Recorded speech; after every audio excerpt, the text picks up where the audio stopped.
का ratio 75% shares in green अभी भी कामकाज करते हुए। राजेश जी, कई बार मार्केट से बात हुई, आपने मेंशन करा हम तो लगातार एक्यूमुलेट कर रहे हैं, वो एक्यूमुलेशन का बड़ा फायदा, स्क्रीन्स बढ़िया प्ले आउट होती हुई, लेकिन 16.5 ये इवेंचुअल टारगेट्स थे टेक्निकल एनालिस्ट्स के।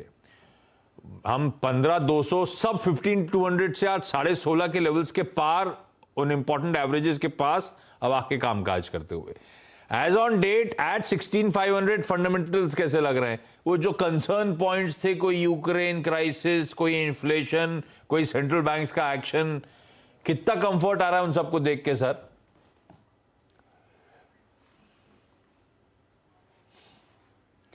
गुड आफ्टरनून आशीष जी, सही कहा आपने। हमने लगातार ये कहा कि ये जो गिरावट आ रही है अच्छे स्टॉक्स को एक्यूमुलेट करने की एक अपॉर्चुनिटी है, और हम अभी भी समझते हैं कि ऐसा कुछ हुआ नहीं है कि अपॉर्चुनिटी ख़त्म हो गई हो।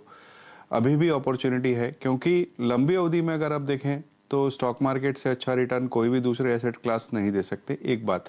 दूसरी बात, स्टॉक मार्केट में सबसे बड़ी बात जो होती है वो अनिश्चितता का डर होता है। जहाँ तक अनिश्चितता रहती है तभी स्टॉक मार्केट शेकी रहता है।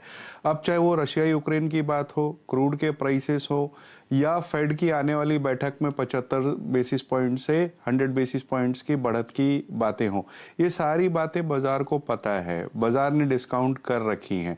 तो ऐसा कुछ भी नहीं है कि जो नीजक रिएक्शन की तरह से आने वाला हो। रिजल्ट सीजन चालू हो गया है, हमने देखा है रिजल्ट्स ठीक ठाक आते हुए। और सबसे जो फायदेमंद बात हुई है पिछले महीने 1.5 महीने के वक्फे में, वो ये हुई है कि कमोडिटी प्राइसेस में तेज गिरावट आई है। फिर वो चाहे एग्रो कमोडिटीज़ हो, चाहे इंडस्ट्रियल्स हो, चाहे मेटल्स हो, सब में हमने देखा है 30-30, 40-40% के ऊपर के लेवल्स के कट आते हुए, कहीं कहीं पर तो उससे भी ज़्यादा।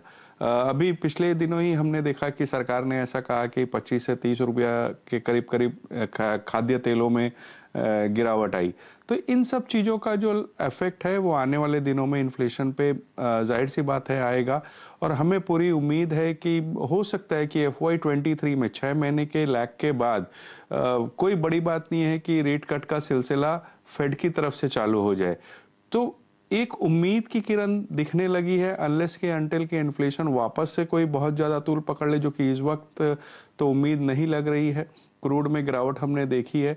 खाली दिक्कत जो हमारे भारतीय बाज़ारों के लिए आ रही है वो रुपए में गिरावट की आ रही है, क्योंकि RBI के सारे कदमों के बाद, कमोडिटी में इतनी कट होने के बाद भी वहाँ पे गिरावट थम नहीं रही है। 80 रुपया कल ऑलमोस्ट क्रॉस कर चुका था, तो वो एक दिक्कत की बात है। अदरवाइज मैं समझता हूँ कि लंबी अवधि के लिए स्टॉक्स सबसे बेहतर एसेट क्लास है, और वहाँ पर अच्छी क्वालिटी के स्टॉक बिल्कुल निवेश करते रहना चाहिए।